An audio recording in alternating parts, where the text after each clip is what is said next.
Hello! Hello, chat. What is up? Doing something a little different today. I thought it'd be fun to, I don't know, just do something that I don't usually do. A while ago, asked my patrons to send me in some pet cards. You know, cards that they like for a deck. And I got a lot, and I've trimmed it down to a top 30 here that we're gonna talk about. So cards that got cut was a lot of things that were just good and everybody knows it. So Skull Clamp was a card, which it's fine if Skull Clamp is your favorite card or anything, but there's nothing interesting for me to tell you about Skull Clamp because it's just kind of really, really good. So I cut it down to these 30 that I think are the most interesting to talk about for EDH, right? And I didn't give them any criteria. They don't know what I consider a good pet card or not. It was just, hey, what is a pet card that you like? Yo, what up, Quackros? Thanks, Yoshi. We'll see if this is a good stream. So here are my tiers. I have Keep Cooking. This is for if I have no clue why you are running this card as your pet card, but like go for it, I believe in you. Trinket Approved is like I would play this card or I have played this card. I can see it as like, I get why you like it, but like, you know, it's fine. And then Secretly Just Good is, there's a lot of people that suggested things that I think are actually just good cards that don't see enough play, so that's what that tier is for. Coveted Jewel isn't slandered. I don't think anybody submitted Coveted Jewel. I am kind of iffy on it. There are combos with it. It is kind of funny that it sees vintage play. I'm kind of lukewarm on Coveted Jewel, but that's a different stream, right? All right, so we're starting with Necrologia, which I have a big version for everybody to see. Is that visible? That looks visible. So Necrologia is a 5-mana instant you can cast only during your end step, and as an additional cost to cast you have to pay X life, and then you draw X cards. It's Necropotence one time on your end step for 5 mana. Am I excited about the Tarkir set? Yes, I got something planned for it that's going to be kind of fun. But I can't tell you yet. So this card is interesting. I actually think I want to put it in the Trinket Approved category. Yeah, it's actually... yeah, I know the Final Fantasy set, the fact that we are paying the licensing fee is really cringe. Like, please don't buy those Commander precons at like $75. It is gonna be a lot of money spent on not that much. Okay, Necrologia is Trinket Approved. I actually have played this card before, and especially if you don't want to buy a Necropotence, because like Necropotence is like a pretty expensive card these days. It hasn't been reprinted in a hot minute. I mean, it's over $10, right? That's pretty pricey. Whereas like Necrologia is 40 cents for the list printing. It's actually a pretty good, like, you know, budget Necropotence. I actually like it. Yeah, what up, Daryl?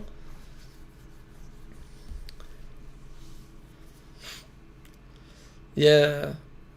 Good night, Felix. I might have something even better than a VOD after this stream. We'll see.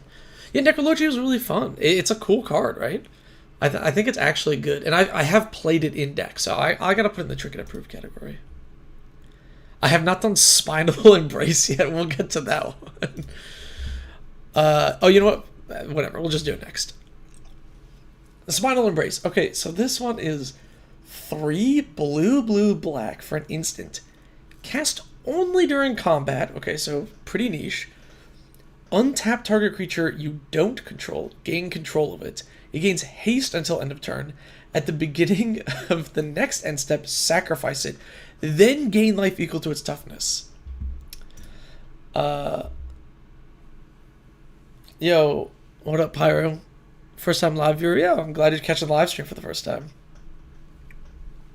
Okay, so it's here. You got to think about it this way, right? It's a threaten effect and a sacrifice outlet and life gain in one go. Downside, that is 6 mana. That is like a lot. It's so expensive for not that. Yeah, I know. It's so I've definitely never played this card before. And I don't think it's very good.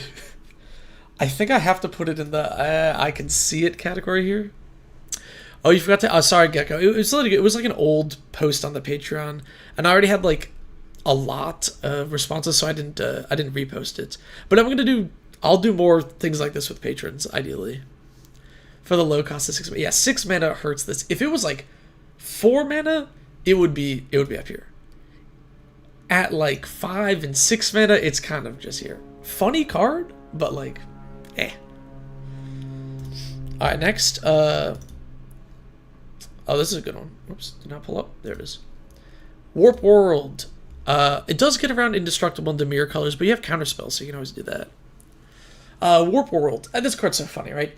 Everyone shuffles all their permanents into their deck, then reveal that many cards from the top of your library, and then you put all artifacts, creatures, and lands this way, and then enchantments afterwards onto the battlefield, and the rest on the bottom. So, like, you could play a deck with, like, all permanents.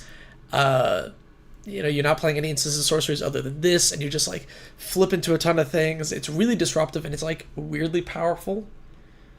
I think Warp World decks are, like, really funny. That's why I like it, and it's funny. Yeah. Instant speed isn't common for these kind of effects. It lets you steal an attacking creature and block with it. Yeah, I mean, it is kind of weird. There's a few niche things you can do with it, but... Oh, you don't like Warp World, Pyro? It's kind of funny. I think Warp World decks are pretty sweet, but it's actually, like, just a good card. Maybe not even so secretly, you know? Would have been Magebane. Magebane Lizard is a good card, but that also is just a good card. Like, it's so strong. This patron is that kind of player. Warp World, I know Warp World's not a chaos. Here's the thing, it's like, if it was just a chaos card, like Scrambleverse, right? Like, so, Scrambleverse is just a time waster. Like, you play it, it just moves the permanents around. It's difficult to take advantage of. Maybe you could with, like, Brand or something. It's very niche. Whereas this is just, if you're playing a deck that has a high number of, like, expensive permanents in it, you can, like, take advantage of Warp World. It's like a legitimate strategy. That's why I kind of don't mind it. Spinal Embrace of Ballista class is pretty funny. I mean, yeah, it is pretty funny. There's just better ways to do that. You can play, like, Reigns of Power. That's actually just a good card. Yeah, it's way better than most funny chaos. Yeah, funny in air quotes chaos cards. Okay, next is Legion's Initiative. So it gives you red dudes +1/+0, white dudes +0/+1. And then you can pay 2 and exile all creatures you control. At the beginning of your next combat, they come to the battlefield and gain haste. Interesting to note, at the beginning of the next combat, not end step, not upkeep or anything, which is really weird. I don't know how many other cards do this. So it mass blinks your whole team, which is cool, right? It pumps up the team, and since it gives them haste at the next combat, when you mass blink your team to dodge a board wipe, they'll come back and be able to attack. Now Dark Ritual said, okay, I saw you submitted Dark Ritual, but I don't have anything to say about Dark Ritual. It's one of the best cards ever printed. Like, it's like top 10 black cards of all time. Yeah, it's probably top 20 strongest cards ever printed. I mean, Dark Ritual's just good. It's just like a busted Magic card, you know? If you play Scrambleverse on me, I'm scooping. Yeah, exactly. Yeah, Scrambleverse is just like so. Oh man, I hate when players copy Scrambleverse. It's like, ugh.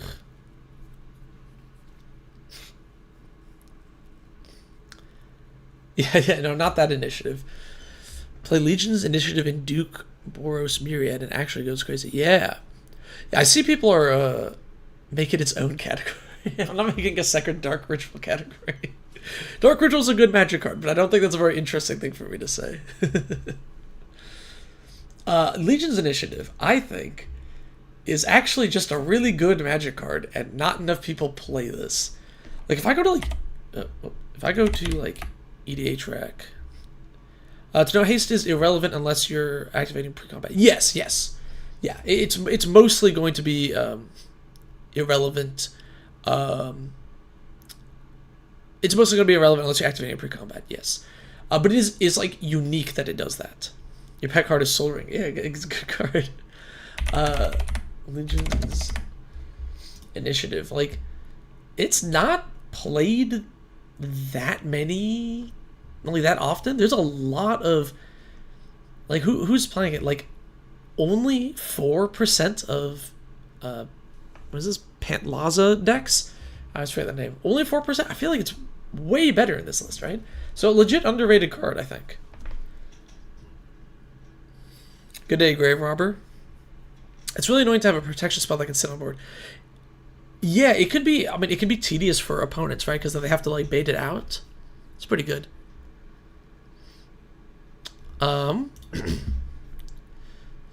Okay, next is Aether Vial, which you might be going, isn't this just a good card? Well, kind of, right? In 60 card formats, it has traditionally been pretty good. It's fallen off in Modern and stuff. But in EDH, this card is really interesting, actually. If you don't know what it does, it's a 1-mana artifact. At the beginning of your upkeep, it gets a charge counter. You may put a charge counter, sorry. And then you tap, put a creature card with mana value equal to, not equal to or less, specifically equal to, the number of charge counters on Aether Vial from your hand onto the battlefield. It's a weird Magic card, right? And one of the fun things is, ideally, you would traditionally play it in a deck that has, like, a lot of, like, 2-drops, and you would just, like, put 2-drops into play over and over again. And if you have a deck that can actually take advantage of this, like a Hate Bears list or something, I think it's really cool. I've never played it in EDH. I played Death and Taxes in Modern, but I gotta put this in Keep Cooking. If you're playing Aether Vial in EDH, I think that's awesome. Yeah, Blues, this is from, like, an old post. I've had this stream idea cooking for, like, a long time. I'll do more things like this, though. Don't worry. Yeah, Aether Vial is just a good card, but I don't know if it's, like, a traditional good card for EDH, you know? Like, I think it's, in EDH, the deck building restriction for this is, like, way different. Goes hard with Power Conduit, letting you manipulate the counters. Agreed. Who is this mysterious character in the artwork? In Aether Vial? I have no clue. I think that's John Aether Vial. Or is that, like, I mean, it could be me. It could be a Trinket Mage. Another card with counters on it. Inevitable Betrayal. You've seen Aether Vial go to use in a Lace deck. Yeah, and a Hate Bears deck like that is awesome. Your pet card is Reprocess. Is that the green enchantment? Is that not the Trinket Mage? I don't know if that's the Trinket Mage. Is it the Trinket Mage? Hang on. Trinket Mage. Is it? I mean, he's got, like, similar. I don't think it's the same. I don't think it's the same helmet. No. I think it's because, like, Trinket Mage usually has this, like, big forehead thing visible. I think it's someone different. Does, like, a Phyrexian goo Trinket Mage? Yeah. Oh, is it Memnarch? Is that who it is? Oh.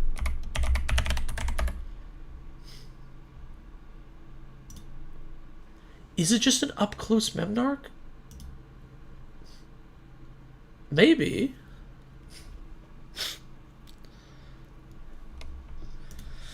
Okay, hang on. Sorry. If we're getting to the next card, yeah, it's Memnarch. Okay, it's Memnarch. Cool. I love Memnarch.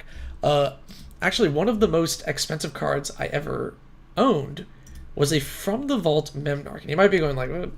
$5. It was printed in such a way that the art and the holo stamp and the text was shifted up on the card slightly. Like the where Legendary starts was, like, right here. But the frame was the same. And it was like, It was just like a random card. I sold it to like a collector for a lot. It was like $200. Memnarch in a cowboy hat is actually pretty funny.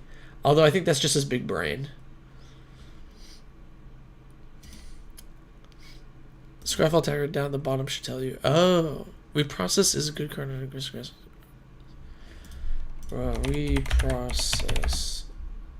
Oh, I was thinking of a different card. Yeah, sacrifice any number of artifacts and creatures or lands. Draw a card for each permanent. Very funny. That's a cool card. No, it was a crazy misprint. Yeah.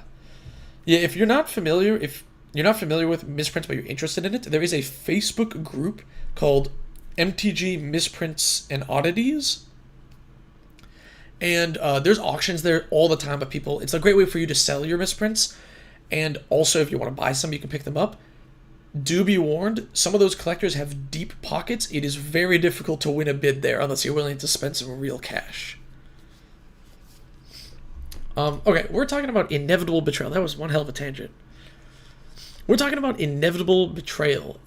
This card is just bribery for 3 mana with Suspend 3, which I think is really interesting. It's kind of a bad card though, right? Am I wrong in saying that this is like not good? But you play the Betrayal and then it's like, okay, now everybody goes, well, we gotta like beat this person up for the next 3 turns, otherwise he's gonna steal my Blightsteel, right? Does this not just get you killed? Have I seen the card Musician? It's on the Goldberry list. Someone to Elks Technical. Musician? What? Musician. This? What the hell is this? Cumulative upkeep, put a music counter on it. Okay. What? Put a music counter on target creature. If it doesn't have, at the beginning of your upkeep, destroy this creature unless you pay 1 for each music counter on it. It gains that ability. Oh, weird. Yeah, I feel like you gotta be cheating this somehow, or like that. Otherwise, it just kind of sucks, right? If you're, it's kind of you know. If you play Electro Dominance or whatever to like cast it at instant speed, it's kind of funny, but like, I don't know, not a fan.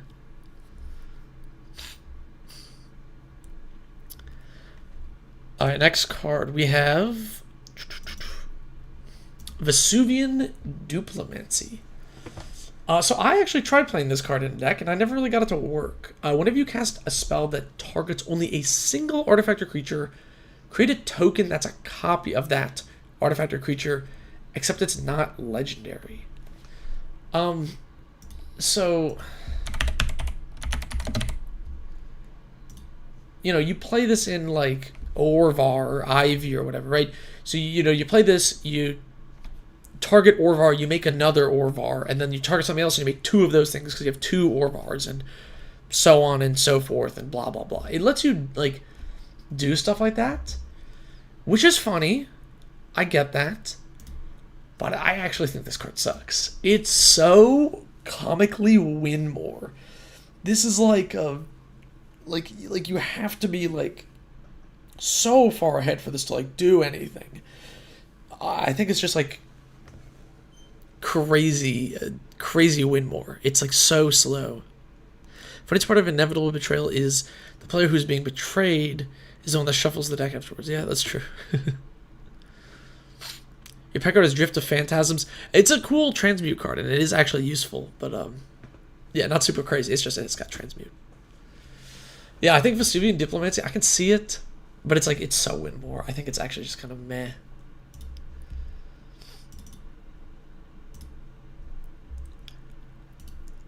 Whoops, let me close that. Royal Assassin. Now this is a classic creature. Classic creature. Black 1 for a 1/1 tap, destroy target creature.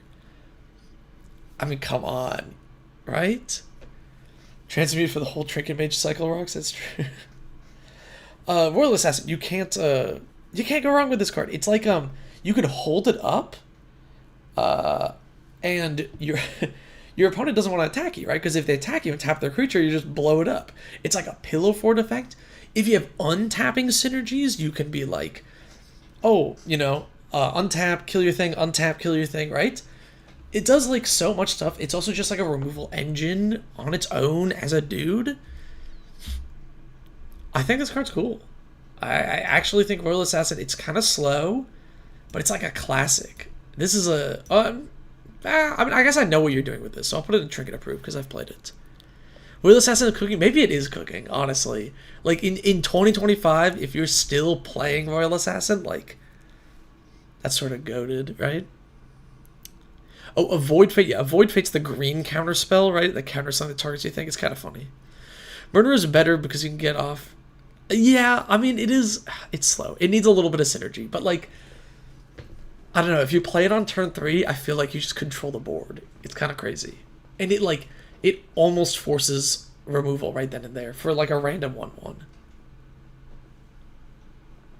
Royal plus Icy Manipulator, exactly. It's an old school, like, classic. That's like, people have been doing Icy Manipulator and Royal Assassin since before I started playing the game, you know? Yeah, I agree. I'll put it in Keep Cooking. It's kind of hype. I kind of like Royal Assassin. Okay, next, Fractured Identity. And look, this one is 100% going in secretly just good. I think not enough people are using this card correctly. So you exile a non-land permanent, any card, right? And then each player, other than its controller, makes a copy of it.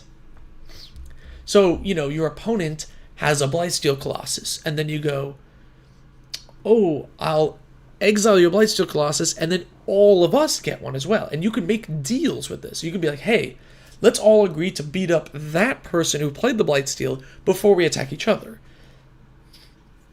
You can also do one of my favorite combos with Fractured Identity is with Cody. You play Cody and you Fractured Identity it. And then you give your opponent a Cody, which says you can't cast permanent spells. And then it just ruins their deck. It's really funny. It's just such a goofy card. There's so many things you can do with it. Oh. No Spasm on the list? Sorry, I don't know what Spasm is. Spasm? Am I missing something? Spasm? Floral Spasm? Oh. Oh, that's funny. You know, I was just talking to Alex. I was just talking to Alex Salubrious Snail about this card. Somebody gave him a copy of Floral Spasm. And he thought it was very funny. Big Brain, exile your own Flage. Oh, yes, exactly. Yes. Exile your own, exactly, right? You have to, like, put Phage in play, end the turn with a Sundial of the Infinite, and then Fractured Identity it. All your opponents lose, which is great. Can we check the link after you're finished? What link? I don't know. What link are you talking about? Hidden the puzzle knots. This puzzle decides the fate of the artifact. Where is Fractured Identity? I'm gonna put this as secretly just a good card. I think this card is actually just an awesome card, right? Is it the only summon? Yes, it is the only. So back in the day, here we're gonna learn a little bit here. You'll notice it says Elemental here, and that is because Spasm is no longer a creature type. And there's a lot of old creature types that got removed. If you look at Uncle Istvan, his creature type is Uncle and Istvan, which at one point were creature types. Fungusaur, I think, also. Fungusaur, right? Fungusaur used to be creature type Fungusaur, but is now a fungus dinosaur. And they have, over time, cleaned up these creature types, so there's less wacky ones and more regular ones. Oh, you know, maybe I should make my little PNG tuber a little bigger. Whoop, whoop, whoop. There we go. There we go. So rip the creature type Fungusaur, you will be missed. But Fractured Identity, actually good magic card. I think it's sweet.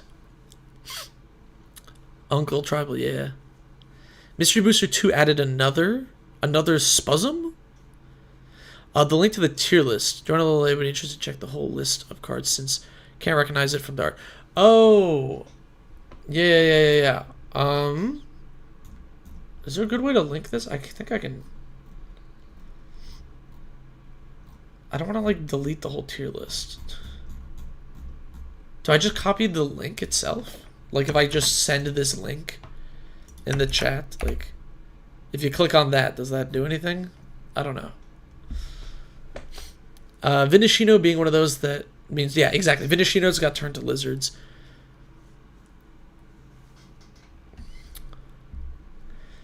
Okay. Past Fractured Identity. Mirrorweave. So each other creature becomes a copy of target non-legendary creature until end of turn. You can check later on the VODs for the ones you missed. Yeah. I'll have the VOD up as well. And this might be edited down into like a YouTube video or something. We'll see. I'm not sure yet. Oh, there's a Spasm Advisor. Was it one of the uncards? 3G creature? I assume it's, yeah, 3G. That ain't gonna pull up? I don't think it's gonna pull anything up. Oh, sorry, that was the mana cost. My bad.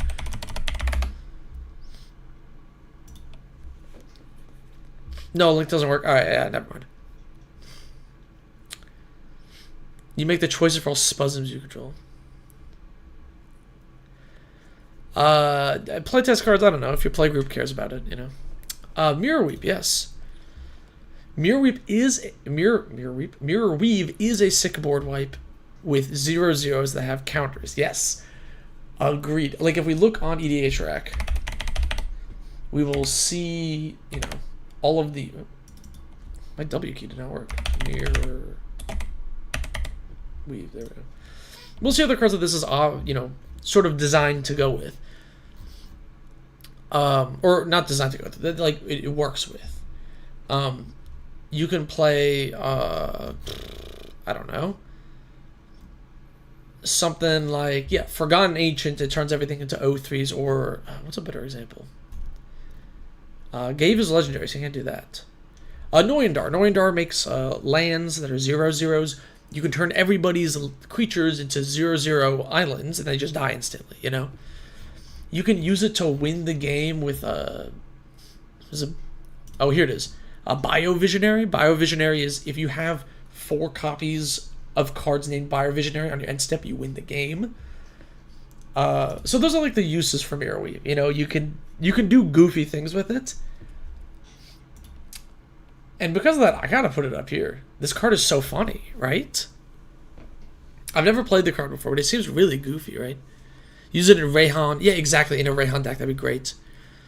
Then when they give zombies afflict 3. Yeah. Microwave. Yeah, it's like a microwave. Colonian Hydra. Thank you. That's a good example. I want to play MTG, but have no one to play with and no game stores. Yeah, any ideas? Just use Spell Table. Spell Table's a website where you play over a webcam. You don't even need a crazy webcam setup. I would recommend that. It's free as well, so. Mystic Reflection is somewhat similar. Yes.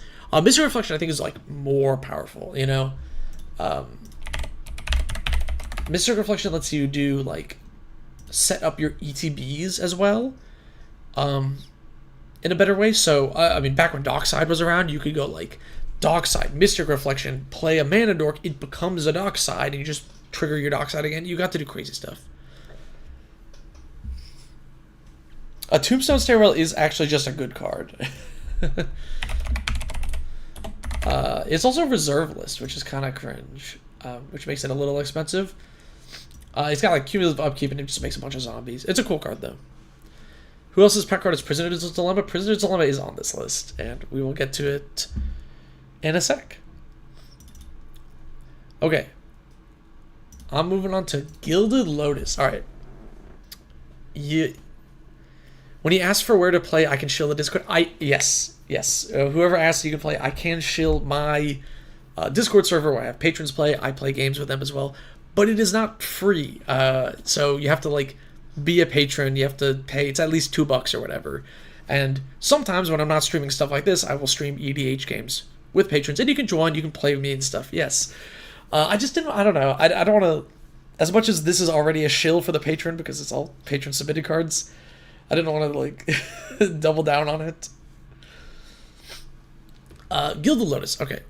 No, I know Yoshi, right? Gilded Lotus as a pet card, right? Is this a pet card? I think not. People are not playing this card these days. I do not see this card. And I want to put this in the Trinket Approved because people are sleeping on it. I see so many decks where people are not playing Gilded Lotus. Skipping from turn 5 to 8 is crazy. And it's untapped, meaning you can still hold up interaction. It's so good. And the card is like 10 cents now. It is so cheap. You should 100% be playing more Gilded Lotus. You've been playing Bellicor. Wonder if you should focus on playing.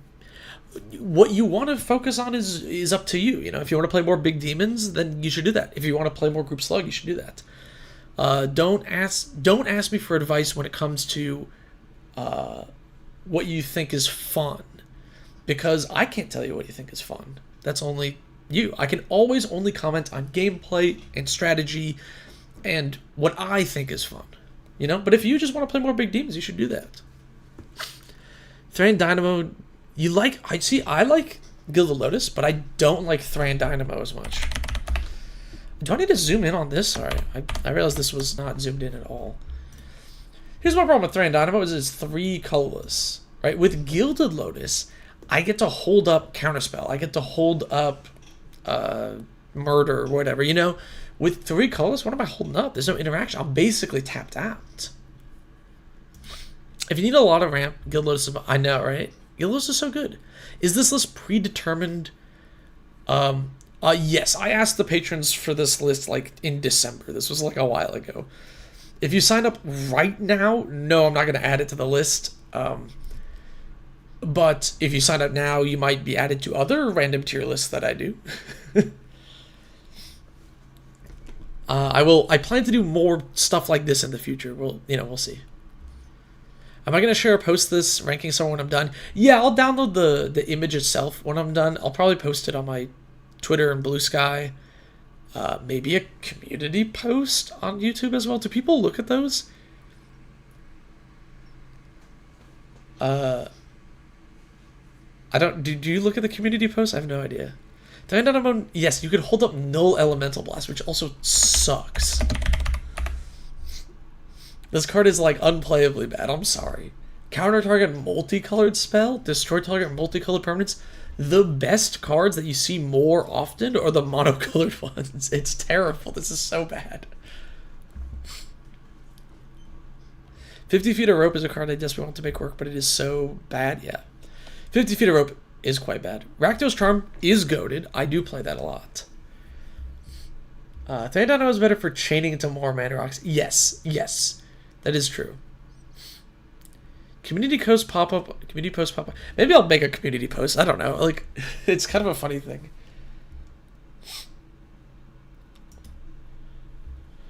Okay, look. If you want to play Null Elemental Blast, that's fine. It's just not a good Magic the Gathering card. That's all I gotta say. Gameplay-wise, it's kind of weak.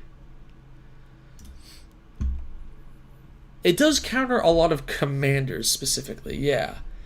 But like, you know, which is why Washout is like a crazy card that not Washout. Wait, what's the counter spell with Cleave? Cleave.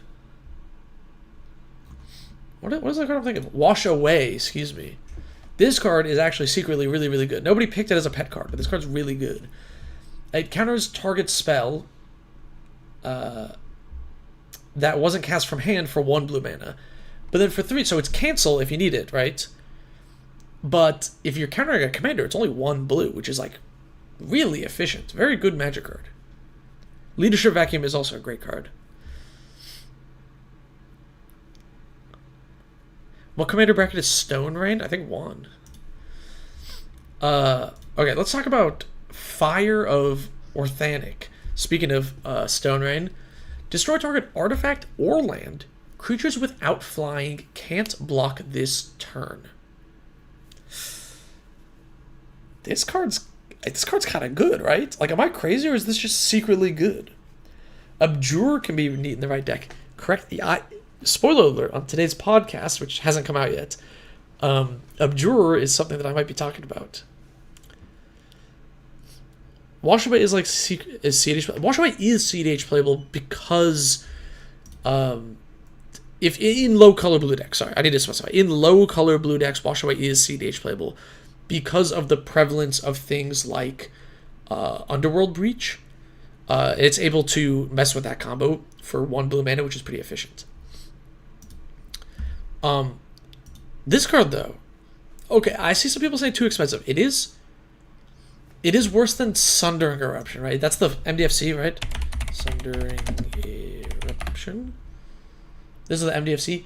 So I agree that MDFC is just better. Has like power crept this card, which is sad because this card was printed not very long before that. But it does give your whole team unblockable, basically, right? Yes. Okay. So if it was Sundering Eruption, it would be in the this card is actually just good category, right? Because this card is phenomenal, right? It's an untapped red source or a Stone Rain plus your team is unblockable kind of thing, right? This one, though, I think because the MDFC came out, I have to put it in. Like, I can see it. Like, I get why you're playing it, but, like, Sundering Eruption just does it better, you know? CDH playable maybe in the new Raw makes... Yeah, exactly. It could be decent in, like, yeah, is it low color CDH list? Putting Stone Rain in an all rock deck. If you want creatures without flying to not block, you could just play flyers. I mean, yeah, that's true. But, like, it lets your team become, like, you know, then it gives your team flying for 1 turn. I don't know. It's kind of like that. The real power of Sundering Eruption is that it's an untapped red source on the other side, right? So you kind of have the best of both worlds. Implode is a funny card. It is. Speaking of funny cards, Cruel Entertainment. Choose target player and another target player. The first player controls the second during their turn. The second controls the first during their turn. Oh man, I have put this card in decks and I have yet to draw it and cast it. But it seems really funny, right? Like, this is a silly card. Trash? Oh, are you saying trash to his pet card Swamp? Yeah, well. Cruel Entertainment, though. This card's, like, really silly, right? It never works against smart players. See, I don't know if I buy that. So that's the classic, right? Is if you just pick 2 random players, obviously it's going to suck, right? Like, this card's useless. Should I make this bigger? Is that better for people? Obviously, it's going to be bad if you just choose 2 random players, right? But imagine this scenario, all right? Imagine this scenario. Let me cook up a scenario for you.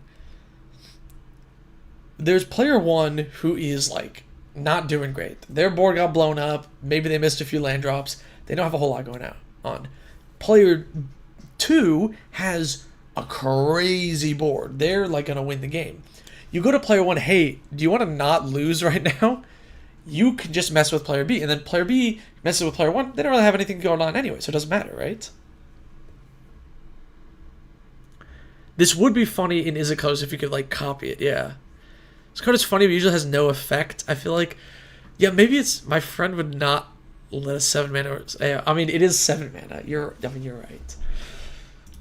Maybe I just want to believe too hard in this, but y'all might be right that it's kind of like I can see it, you know? You cast Cruel Entertainment to let's both attack you, but you can't pick 2 players who are doing well, right? You got to pick someone who's like behind, who has like leverage, you know. Modify memory. Modify memory. Exchange control of 2 target creatures controlled by different players.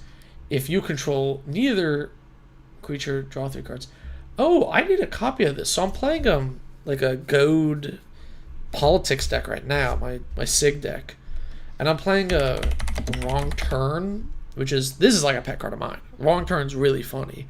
It's kind of similar. Let's move to the next card. I mean, come on. This one's so good. Prisoner's Dilemma. Like, this is one of the funniest cards. It's perfect. It is a Prisoner's Dilemma. It forces your players to, choose to snitch or silence, and it deals damage to them. And then it's got, like, flashback. It's really funny. And unlike other funny, goofy cards here, it is only 5 mana, and then you can flashback for 7. I think Prisoner's Dilemma is, like, one of my favorite cards ever printed. It's really funny. Yeah, Wrong Turn is awesome. It's really cool. I would recommend trying it. Prisoner's Dilemma is Breath of Malfagor with extra steps. Breath of Malfagor? What the hell is this? 5 damage to each opponent.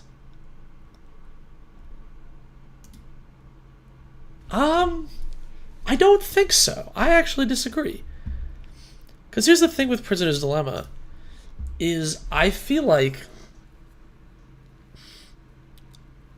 the lesson of the Prisoner's Dilemma is it's usually optimal for you to snitch.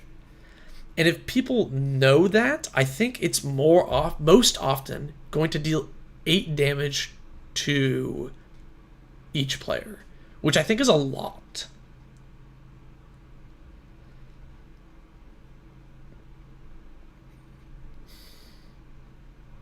Yes, and flashback is interesting because, exactly, people, they discuss, they do the thing, it's secretly revealed, and then, oh no, so-and-so, messed up. They are the one that picked Snitch. They took 8, dealt 12 to everybody. When the flashback comes around, it messes with everything, right? It's usually 5 mana, deal 24. I agree, yeah. Speaking of choosing Combustible, Combustible Gearhook is just a sweet card. I think everybody knows that. That's just a good card, right? Okay, the next one here is also a really interesting card. Standstill. This is pretty funny. Prisoner's Dilemma can be a political piece if you convince someone to attack someone who picks it. Yeah, that's true. Should I make the chat a little bigger as well? Is that better? Is that going to look better when we switch here? Yeah, it should be fine. So Standstill. This is a really interesting card. Blue and 1 for an enchantment. Whenever a player plays a spell, sacrifice Standstill. If you do, each of that player's opponents draws 3 cards.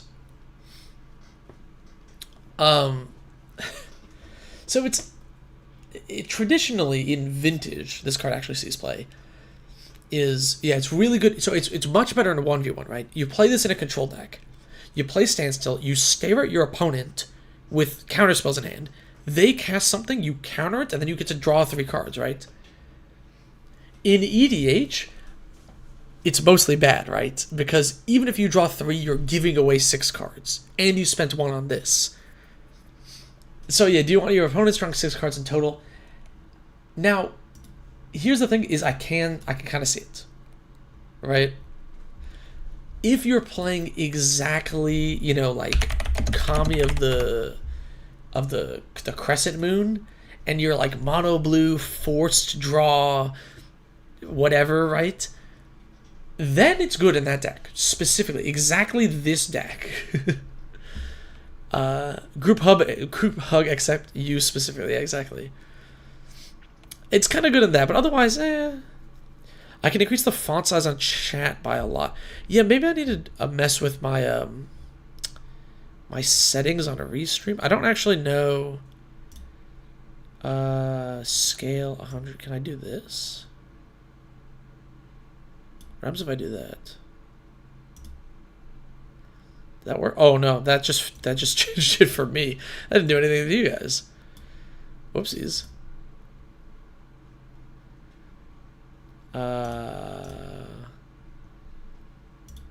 I don't know how to change that, actually. Oops. Nope, don't do that. I'll probably have to fiddle with the settings later. To make the font actually bigger. Yeah. Okay, Notion Thief. Yes. So here we go. Now we're beginning to, we're thinking with portals now, right? is, yeah, you play Standstill and you play Notion Thief, right? And your opponent goes, cast a spell, trigger the Standstill. You flash a Notion Thief and you draw 9 cards, and then you do a backflip out of sheer joy, right? Like, there are funny things to do with it. It's kind of a cool card, but, like, it's mostly bad.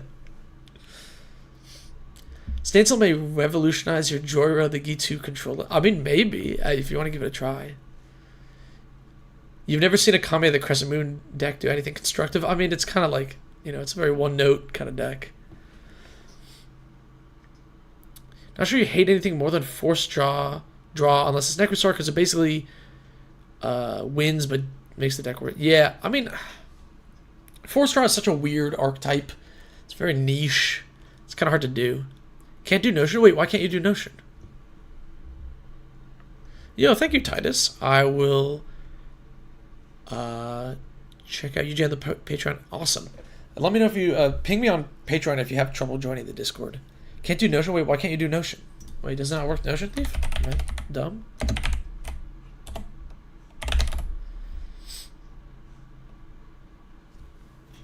Am I misremembering this card? Glancing back at present. Did I misspell Notion? Notion.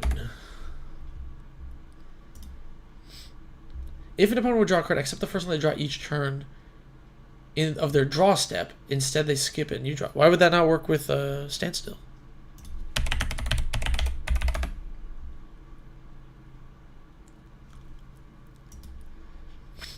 Notion Thief would trigger the Standstill before resolve. No. You wait for an opponent to cast the spell. The Standstill triggers on the stack, then flash in your Notion Thief. Yeah, it sacks on resolution. Oh, is that why it doesn't work? When a player casts a spell, sacrifice this enchantment. If you do... Oh, you can re-trigger the Standstill. Wait.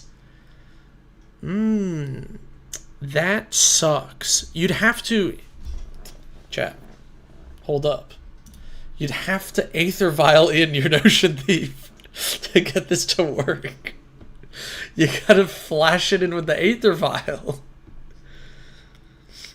It does work if you cast the Thief for... Oh, wait, that's true. Wait, yeah, you could just play Standstill and then cast Notion Thief. All your opponents would trigger the draw 3, and then you just draw 9. You don't have to do anything else, right?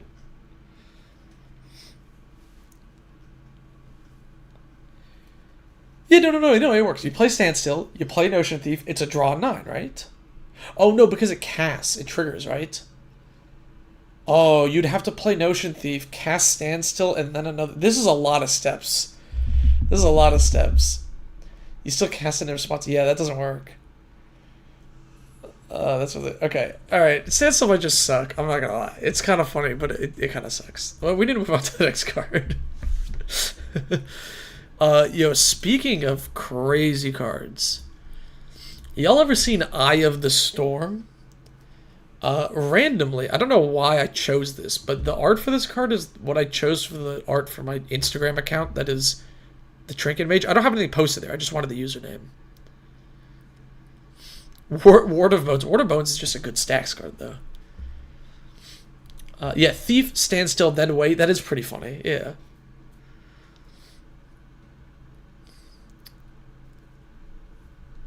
Yeah, you would re-trigger with the Stifles. That doesn't work. Okay, Eye of the Storm, though. Whenever a player plays an instant or sorcery, remove it from the game. That player copies each instant or sorcery card removed from the game with Eye of Storm. For each copy, the player may play the copy without paying its mana cost. It does have T-Pose and Grandpa on it.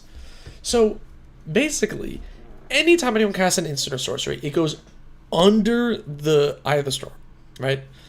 And then the Eye of the Storm gets bigger and bigger and bigger, and every time someone casts, they cast all of the spells. It just gets crazy. And yes, Eye of the Storm with Time Stop is really funny because you can, like, end the turn. It's very silly. It is a Chaos card. It is also a Storm card, right? You can just... Here's the thing. It's like, you can build around this, right? In a random deck, Like, if you're just up against, like, you know, mono green Jimbo's green pile, yeah, they can cast Rampant Growth and Cultivates, and it goes under the Eye of the Storm, but who cares? That doesn't do anything, right? You untap with this, and you're like, cantrip, untapping spell, cantrip, tutor, and you just go crazy, and you can, like, win in one go. It's actually just a good card. I actually think this is just a Storm card.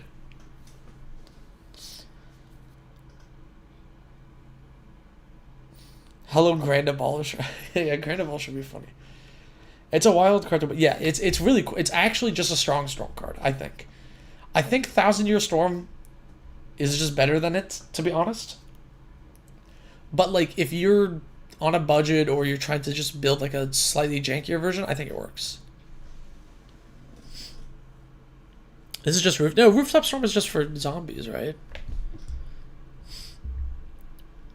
There's an Is It card that outperforms Eye of the Storm. Yeah, it's a 1,000-Year Storm. Right? 1,000-Year Storm is the same thing. It's not the same thing. It's functionally better, right? But I don't know. Eye of the Storm's still kind of cool. I think it's still just good. I think you can use it as a replacement. I was going to say budget Eye of the Storm, but this card's actually, like, dirt cheap now. What the hell?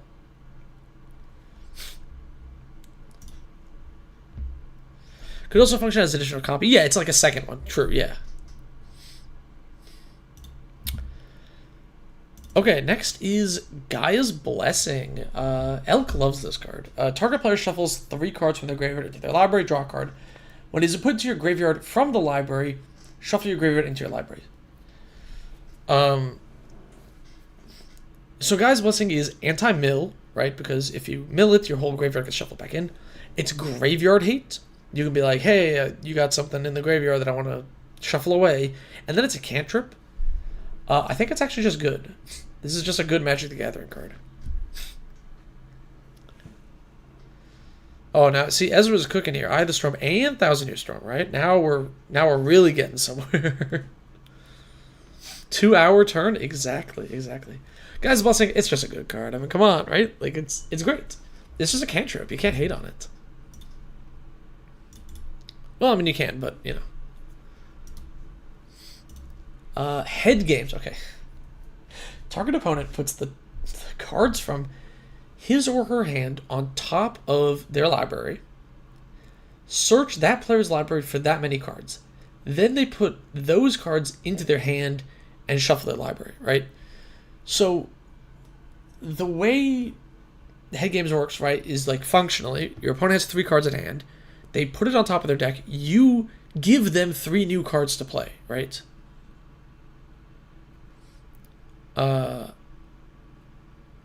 It's just a cantrip like Brainstorm. Like, Brainstorm's not a bad card. It's just people overplay it. So head games is really funny, and I think in Commander it's really interesting, right? This is cooking, right? This is spicy cooking, right? Because what you can do is you could be like, hey, Jimbo, we need a board wipe here. Like, otherwise we lose the game. Oh, my dog made a lot of noise. Otherwise we lose the game, right? And then you can have them, like, put their hand away, and you go like, hey, here's the board wipe, and I'll give you some other useful things too, you know? And you can make this, like, political, right? Yeah, you can also, yes, if you head games, like, the control player, someone with a full hand, and give them, like, 7 basics, they do just lose the game, which is really funny. It's a cool card. It's 5 mana. Like, if it was 1 less mana, I would love this thing. But I gotta put it in Keep Cooking. This card is actually so funny. It's wild, right? It's a wild card. If you hit me with head games, like, I'm very excited. Alright, Mystic Genesis. Look at this. Look at that mana cost. 2 green, blue. Instant. Counter target spell. Awesome. Create an XX Ooze, where X is that spell's mana value. This one is in the Trinket Approved category. Oh my goodness. Yes, OTD. Please put head games in a deck and play it on stream. It'll be very funny. Okay, this is like a terrible counterspell. It is a horrendous guy. 5 mana for a counterspell is like awful. But it's really funny when you... It's Mystic Snake without synergies. I mean, yeah, it's like bad Mystic Snake. But it could be good, right? If your opponent goes... When you catch someone, right? Your opponent goes Torment Hailfire, X is 8. So they have a 10 mana spell on the stack, and you go counter it, make a 10/10 ooze, and then you just bash them for 10? How much is it on TCG Player? Are you talking about head games or Mystic Genesis? Because this card is like not expensive. Head games is also not very expensive, is it? It's like $1. Yeah, you can go in for pretty cheap. Oozing Ever, yeah, I think this card's really funny. I've actually played it in decks. It's not good, but I like it. It's like one of my pet cards. Okay, next. This is also kind of an awesome pick. Dragonlair Spider. Okay, 2 red, red, green, green for 5/6 reach. Whenever an opponent casts a spell, that's anything, right? Anything, right? Create a 1/1 green insect. This is like one of the like power level to dollar amount, one of the best things you can ramp into in the entire game. Like, right? Look at how cheap this card is. 50 cents. Golly, the list printing tanked the price of this thing. And it's just surprisingly good. This thing is an army in a can. You know, I talked about that in the previous video. This is an army in a can. You ramp into this. All right, let's just say, think about this. You cast, I don't know, a Rampant Growth and a Cultivate. You're playing this on turn 4. Your opponent goes, cast my 4-drop, cast my 4-drop, cast my 4-drop. You got 3 1/1s out of this engagement. It's a 5/6 with reach already. It's awesome. You have the spider in your binder, you wish it was a commander. If this was a legendary, it would go hard, yeah. Worse than Mystic Study, you can't ask them to pay the 1. No, but you can yell spider tax whenever they play something. It hasn't aged well? I don't know. Here's the thing, is you play this early, and it almost demands a board wipe, you know? Oh, sorry, blues, yes. For the mana value, for the counterspell, yeah, X, it counts the X in the cost on the stack. So what you do, I think you can ramp to this early. It's going to make a bunch of dudes. You play any Anthem, right? Anything that buffs the spiders, suddenly your 1 card is forcing a board wipe. For 1 card, it's like they just have to board wipe it. And then your Anthem or whatever enchantment sticks around. And it's just a threat on its own. It's not the best thing to ramp into. I'm not gonna say it's like a super powerful busted card. But like budget-wise, it's one of the best bombs to ramp into. And I think it's actually just a good card. How do I feel about a deck that plays a lot of Army in a Can cards? That's probably a good deck. It's probably a really good mid-range deck. Where you just play, you know, something like this, and then 2 turn cycles, they're like, I got 8 spiders. You know, what am I going to do? I got to clear the board somehow, and then you play another one, you know? Arachnophobics will be hitting. I mean, that's true. Okay, next is Blessed Respite. Green and 1. Target player shuffles their graveyard into their library. Prevent all combat damage that will be dealt this turn. This is the best dice to removal argument since it makes a 1/1 on... Exactly. Yeah, it doesn't die to removal. For spot removal, you always get something out of it. It's nice. Arasta might be a better version of this. The reach tokens are good, yeah. But Arashta's only on non-creature spells, so I think it doesn't make as many dudes. So this is a fog and also graveyard hate. So it's instant speed, so if your opponent goes, I'm going to reanimate my creature, you go, nope, you shuffle your graveyard into your library. Sucks to suck. It can save you from milling, not as well as the other one, but you can shuffle your own stuff back. And then it's also a fog. Honestly, I can see it, but I don't think it's that good. It's not amazing at being graveyard hate, and it's not amazing at being a fog either. So, see, I don't know. I'm not a big fog believer. I kind of don't like fogs that much. It is target mill player loses the game, right? You just reshuffle your own stuff back in, and then like you reset all their progress, and they're just way behind.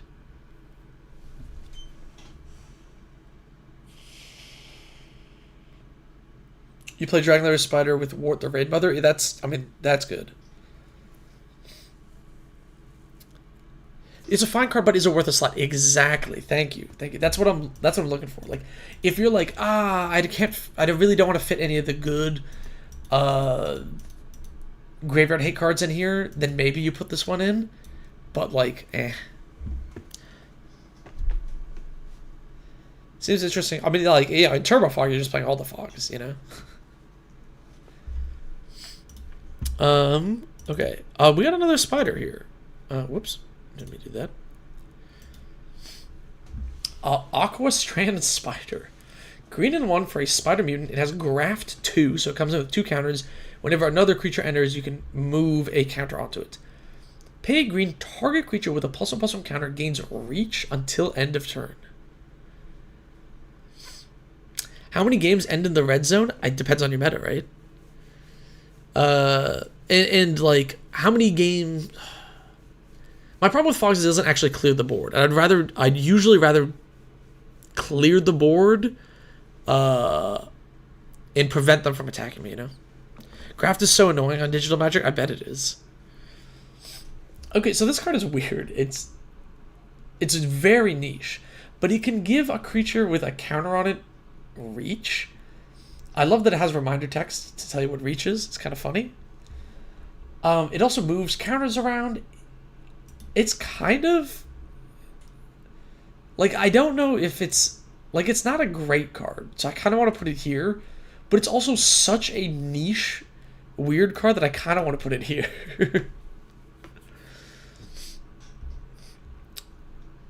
You know, Aqua Strand Spider is so generic and bad that it makes me love it as a... Exactly, like, it's such a like weird generic bad card. Exactly. Do I want to put it in the top tier because it's kind of like it seems pretty good. Yeah, Kyoji, exactly. Settle the Wreckage is like the best fog, right? Because then now the problem is gone. In a +1/+1 counter deck, it's a nice support card, right? It's such a... It's definitely a pit card because it's ass. I mean, yeah. Big mana outlet? I mean, like, yeah, you give your whole team reach. I don't know how relevant that is. It's like a peak draft bear. Yeah, it is. I kind of like it. It's kind of like... It's arguably my favorite pet card here because it's so jank. I mean, Plexcaster Frog is just good, though.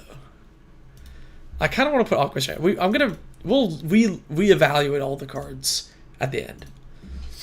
Okay. Haunt of Hightower. Oh my god, this card is... a patron of mine, this is their favorite card. They have it as a commander. It's like a 6 mana 3/3 with flying and lifelink. One of the most dies to removal cards. I almost said dies to removal cards I've ever seen. When it attacks, defending player discards. Cool. When a card is put into an opponent's graveyard from anywhere, it gets a counter. Not one or more. Not one or more, right? Which is pretty good. It's kind of just like a big dumb idiot. What is the criteria of this tier list? I asked patrons to send me their pet cards, and I picked 30 ones that I wanted to talk about. That is it. There's nothing crazy here.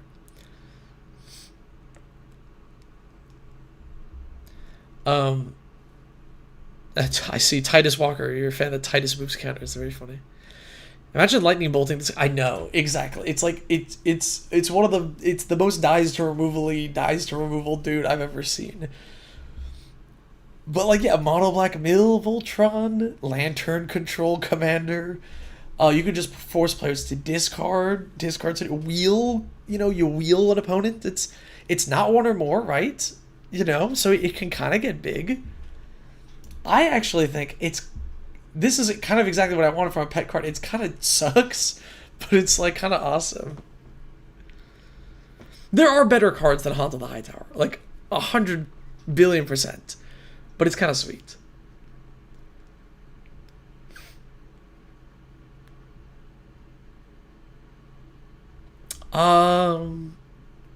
Wait, did you submit Haunt of the High Tower OTD? If someone bolts it, respond with a removal. You know what? Facts. That's true. Oh, okay, alright. This next one is also, like... This might also be in the keep cooking category. I've never seen this card before. Dothy Embrace, black and 2 for an enchantment. Black, target creature gains Shadow until end of turn. Which, I just want to... I need to make sure this hasn't been eroded or anything into anything weird. But I'm pretty sure... Yeah, no, it's got the list printing as well. So, Shadow, if you don't know, creatures with Shadow can only block or be blocked by creatures with Shadow. So it's effectively unblockable.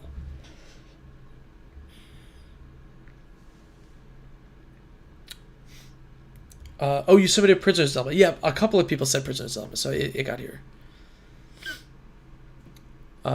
You played Dothy's Embrace in your Hirobi back in the day. Yeah. Oh, if you bolt, it gets a +1/+1 before it takes the damage. Oh, wait. Oh, yeah, Haunt of the High Tower just tanks bolt because it's like the Tarmogoyf thing, right? Because a card went to the graveyard? No, but it has an ability that has to trigger, right? I don't think it's the Tarmogoyf thing, because Tarmogoyf is a sort of... is not an ability. Dothy's Embrace can be true. You can give your opponent stuff Shadow to encourage attacking, then give the blocking player Shadow to block. Exactly, right? So you go, okay, hey, I'll give your thing Shadow if you attack, and then they attack, and then you're just like, hey, do you want to block this? How is this not an auto-include in ninjutsu type decks?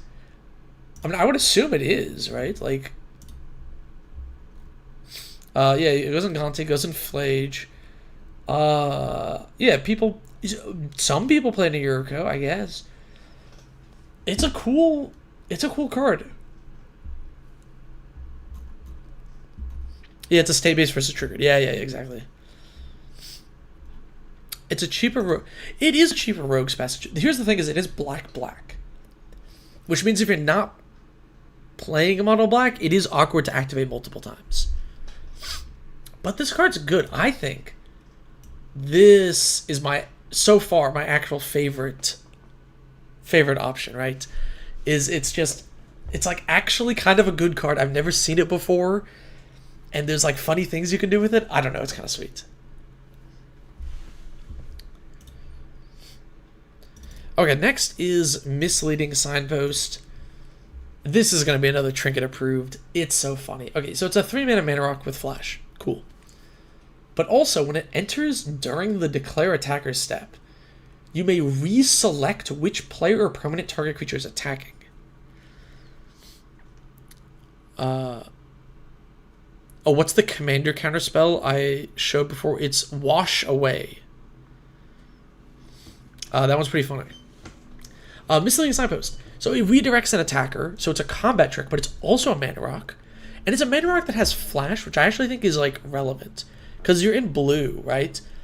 So you go, okay, I'm holding up counterspell. If nobody casts something, I'm going to flash in my Signpost to just ramp early game, which is nice.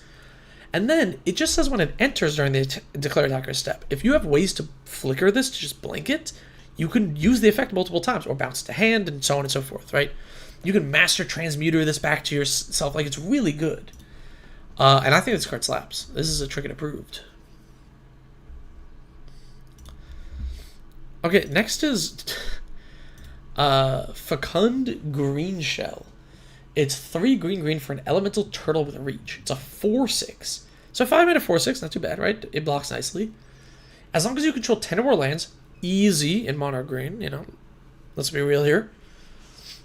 Creatures you control get +2/+2. That includes itself. This is a 5-mana 6/8. Has anyone cast this card? Like, it's so good, right?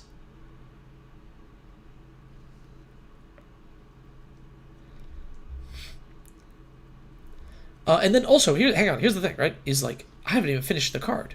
It does more stuff. Whenever it or another creature you control with toughness greater than its power enters, you look at the top card of your library. If it's a land, it goes onto the battlefield, otherwise put in your hand. Even if it didn't count other cards, right? Even if it didn't count other cards. This is like a 5-mana 6/8 with reach that can ramp you. And then if you just have other random cards that work like that, it does stuff, right? Like, that's crazy. You run in your Azusa deck? Yes, it is perfect in a deck like Azusa. Exactly, Doc. It is green is broken. This is great in the Tarmogoyf Precon. A lot of things are, 4 5s or whatever, usually. Making copies of it is epic because they see each other, which is really sweet. This card is actually just really, really good. This card slaps in decks I do not play. Exactly, same. It's really good in decks that I don't play. It's a phenomenal card.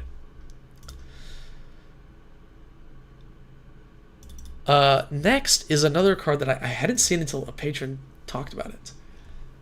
Contested Game Ball. 2 mana for an artifact. You're dealt whenever you're dealt combat damage, the attacking player gets the game ball and untaps it. You can pay 2, tap it, draw a card, put a point counter on the ball. Then if it has 5 or more point counters on it, you sacrifice it and make a treasure. Green Shell isn't even secretly good. I think not enough people play it. We'll look at the stats in a sec. Hold up. All right, before I talk about contested game ball, all right, let's look at Green Shell here.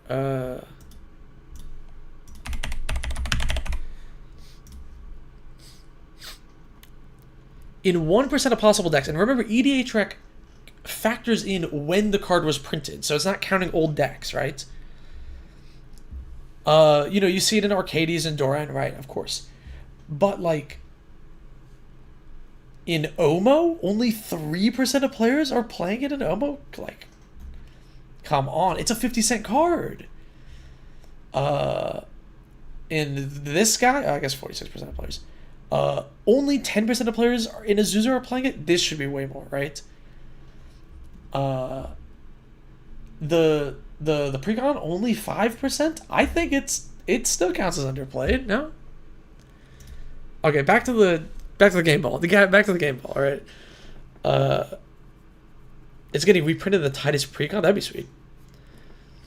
Contested game ball is stinky if the monarchy was bad. It's kind of funny though, right? Like, this card does suck. It's not good. I don't think this is a good card. Strixhaven Stadium vibes, but Strixhaven Stadium has like win the game or lose the game or something stapled on the card. This does not. But that's why I kind of love it. Like, it's in the same thing as the like crappy spider category, right? Like, it's really bad. It's really funny.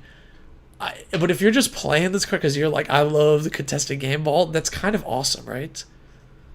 Like, that's like a perfect pet card. Alright. Next is... Alright, maybe I'm just stupid, but like, I hadn't seen this card until a player brought it up. Who cares if it's bad? It's a game within a game. Exactly, Yoshi. Exactly. It's like a mini game in Commander. It's just funny. Reaper from the Abyss. 3 black for 6/6 with flying. Morbid at the beginning of each end step. What the hell? That is a jank username. I'm going to block you. At the beginning of each end step, if a creature died this turn, destroy target non-demon. Okay, so interesting thing. It's not a May trigger, which means if you're the only one with a non-demon, you have to blow up your own creature, assuming a creature died. But it never blows up itself. Who up balling their contested game? Yeah. Mom when we have the Monarch. Incentivizing attacks is nice. Yeah, exactly. This card is just really good, right? I feel like I've never seen it before. Am I stupid? Is this a card that everybody plays and I just don't know about it? It seems really good in like a lot of like aristocrat stacks, anything like mid-rangey and grindy. It's like $1.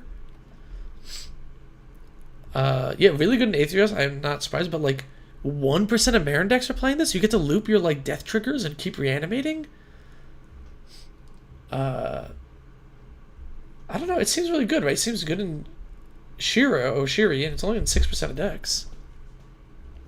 Your board will make you kill your own creatures at a certain point. Right, but like in a deck that wants to do that, right? Is that just good? It's each end step. Exactly. That's the crazy thing, right? Each end step is a lot. It was the Omnix's precon back in the day. Oh. I think this is just a good card, right? It's super expensive. Expensive mana-wise, I mean, it is 6 mana. I do agree. It is a 6-drop. But like 6 isn't like too bad. I feel like 6 is the cutoff of like when it gets to be really expensive, no? Your girlfriend has it in your Savara deck? That makes sense. Try it out, it's not bad.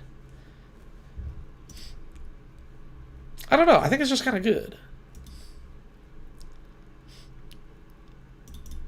Alright, last 2 cards. We have Nevermaker. It's a 4-mana, 2/3 with flying. When it leaves play, put target non-land permanent on top of its owner's library. And it has Evoke. So this is an interesting card, right? So Nevermaker is funny because the Evoke cost is the same as the normal cost. It's a 2/3 with flying. And it only leaves the battlefield. So what we can do here is you blink it. Every time you blink this, you put a non-land permanent on top of its owner's library, which is way more annoying than bouncing it because they have to actually draw. They lose their draw, right? Crazy blink target. No, OTD, I think this one's good. I think this is actually legit good, right? You play this in Thassa and you're like, oh, your commander's on top of your library, have fun with that. And then they replay their commander and you just do it at the next turn. Like, doesn't that just like destroy a player? With Brago, I mean, it's kind of like obvious where it goes, right? But like, isn't that good? Great casual, yeah, it's good in Amanatu. Really good in Lagrella, which by the way, Lagrella, super underrated commander. And also, only 1% of Lagrella decks are playing this. This is like underplayed too. You've been locked out by this card. Yeah, no, this is strong, right? In a blink deck, I think this is legit powerful. And here's the real kicker, right? Here's the really annoying part about this. Yeah, imagine ruining this every turn off of a Seedborn Muse. Oh. Here's the kicker. It doesn't even die to removal because it says leaves the battlefield. Even if I Swords to Plowshare this to exile it, I still get got. Like, this card's just crazy. It always wins. The Nevermaker always wins. You can't even remove it. You have to counterspell it to make it a 1-for-1. Hidden value, but I feel like you blink better things. I mean, maybe. Like, is it worse than just, like, blinking that, like, aura that, like, has fading, that sacrifices the permanent? I don't know, maybe. But, like, I don't know. It's like a dude. Like, it's a creature instead of an aura, so it's easier to flicker. I think it's... Now, here's the thing, is like, is this in the secretly just good, or is this like, are they like really cooking? I think this is secretly just good. I think this is the best secretly just good. Nevermaker plus shuffle library. Okay, so if you blink at instant speed in response to a fetch land, or a tutor or a ramp spell, you just get rid of the thing permanently, right?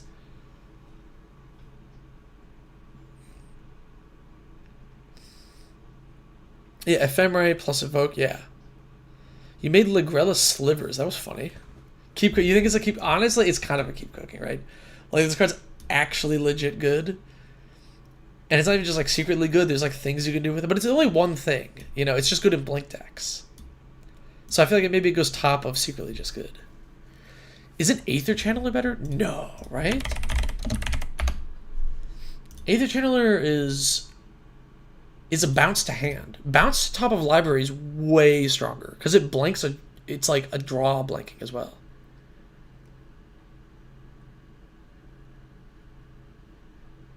And Aether Channeler legit dies to removal, whereas the stupid Nevermaker will just bounce my thing, right?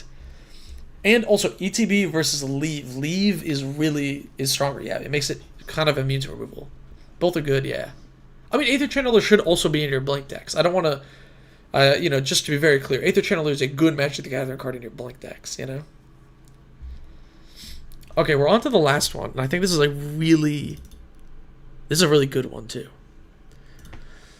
Flesh Writher. It is 2 black for 3/3 with nothing that it actually does other than Transfigure, which is not Transmute. Transmute is discard from hand. Transfigure is sacrifice this creature, search your library for a creature with the same converted mana cost as this creature, and put it into play. So it is 7 mana, put any 4-drop into play.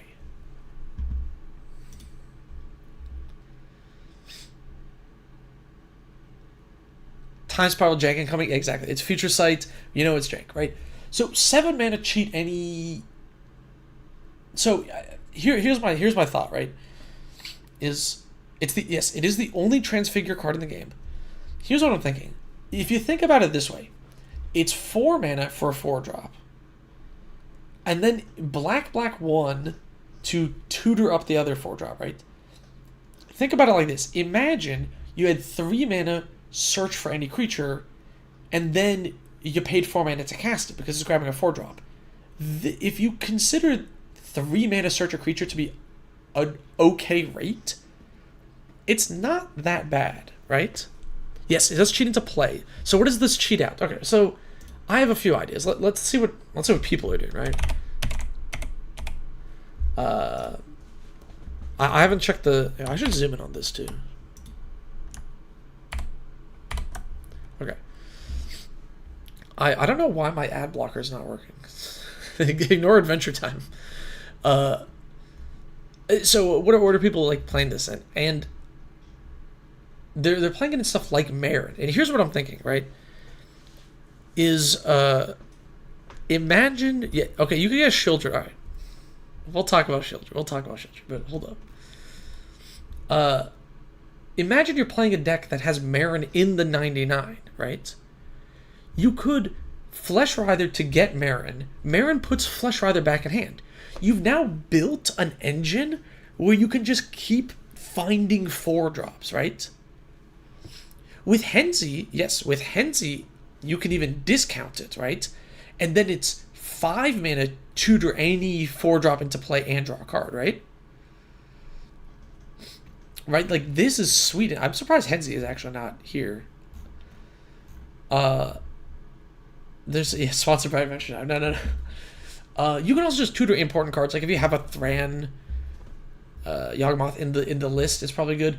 If you're playing like I don't know, Necrotic Ooze combo deck, it's good. Henzi list, apparently not. All right, let's look at Henzi. All right, Henzi, the toolbox. Let's see how many Henzi lists. All right, everybody in the chat. There are 15,000 Henzi decks. Every single one of them could be playing Flesh Writhe. Any guesses on what percent you think are playing it? I think it's going to be like 1%. Maybe 2%. 2%, I'll say. Any guesses in the chat? This is a popular commander, so I think it's going to be like maybe 2%. 0.5? That's low. Building Henzies who might just... Honestly, if you're building Henzi, I think it's good. 8%? 20 of them? 102 decks, that's like 0.001%, right? 1.2 or 39%, 28%. All right, let's find out. At least 2. I think it's about 2%. That's my guess. Wait for my shitty PC to load. The suspense with this bar. 0%. Nah. Whoa, 9? Only 9 decks? Wait, hold up. Yo, Cataract with the 0% was crazy. The 0.004 was even too generous. Whoa, okay. If you're watching this, and you have a Henzi deck, play Flesh Writhe. Oh my goodness. This card is sweet in the deck. If you can discount it by 2, that's 5 mana, draw a card, put any 4-drop from your deck into play. That is 100% worth. That is 100% worth. Wow, 9 decks. That's actually insane. And let's look at the 4-drops. Let's look at the 4-drops that they're grabbing, right? Powercraft Hill Giant? With this, no. With Henzi, nah, because you're like doing it in one go, right? It's just 5 mana to tutor any 4-drop and draw a card. I think that's worth. That's way better than Hill Giant.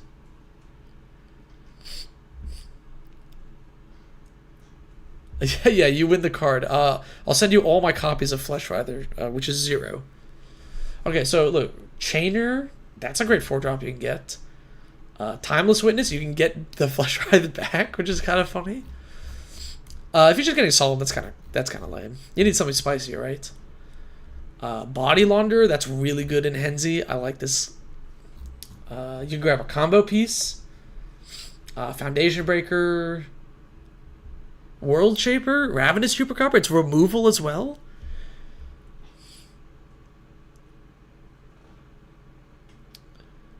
Doesn't Henzi play 10 drops? No. Why? No, because it's 1 for each time you cast your commander from the command zone. If he gets too expensive, you know.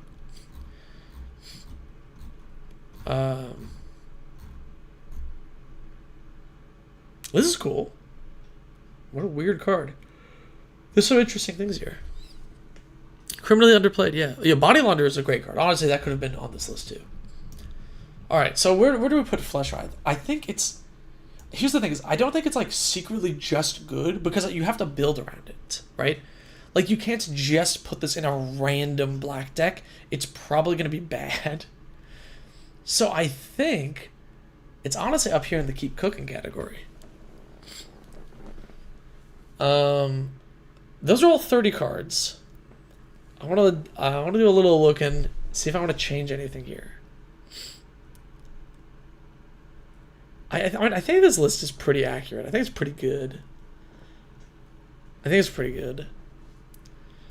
I feel like I wouldn't change too many things around. The order here is like kind of whatever. You know, I could maybe fiddle with this a little bit.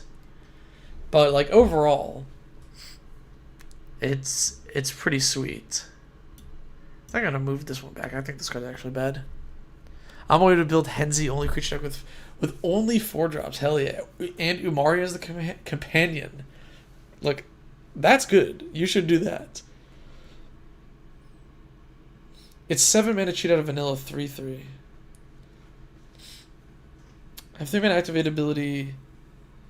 Rather play something that doesn't have enough 3 mana. It's too many creatures and play from hand and have mana for the transfigure. But you only need 5 mana.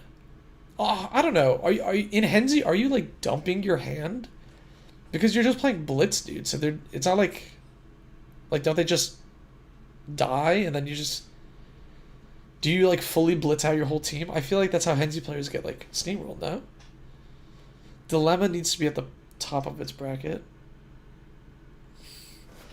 Nah, because here's the thing: is like the card's also just kind of good, right? Whereas like contested game ball sucks. And people know what the card is. Maybe because I talk about it a lot. I don't know.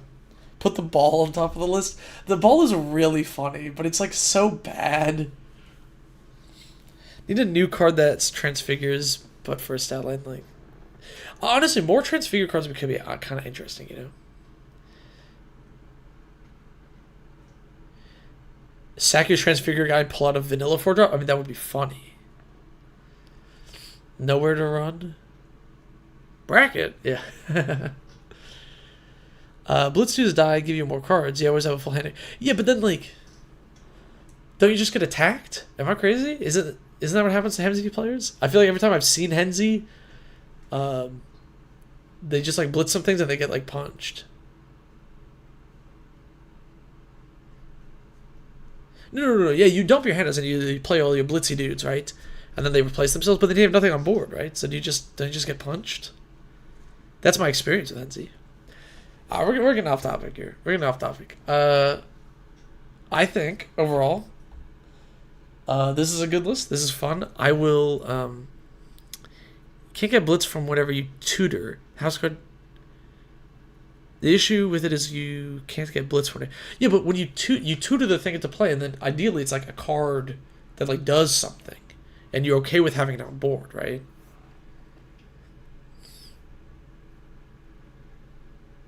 New tier list, Henzi, best Henzi creatures. I haven't played Henzi. I've only like played against the card, so it's hard for me to say.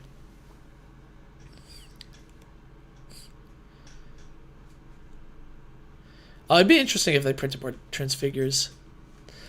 Yes. Anyway, that was the tier list. I hope you enjoyed watching this. I'm probably going to do more of these, maybe like once a month or something. So if you're in the Patreon, keep an eye out for those Patron posts. I'll ping people in the Discord and stuff as well, to do more, I don't know, random things like this. And additionally, if you're like, oh, how do I submit cards for stuff like this? You join the Patreon. If you're in the Discord, you'll get pinged for this, and then you can do stuff like that. Yeah, thank you. Have a good night, everybody, wherever you are. Thank you for tuning into the stream. I will be resting my voice to record Friday.